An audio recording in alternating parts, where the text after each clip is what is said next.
Good morning mga langga. Nandito ako sa Igbo, kung tawagin taniman ho ng mga gulay.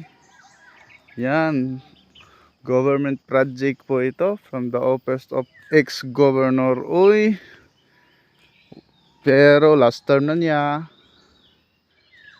may nagpatuloy pa rin, may nag-effort pa rin para matuloy ito. Salamat pala sa nagsikap ng mga kabarangay para mapagpatuloy ang Igbo.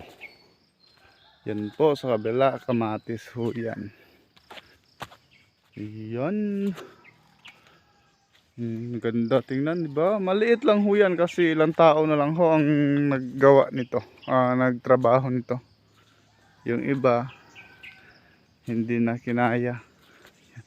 Hindi ho siya ganun kalaki kasi nasa mga 6 person lang ata magawa nito. Yan po, maliit pa po.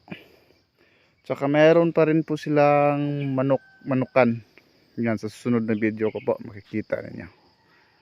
Ayan po. Salamat.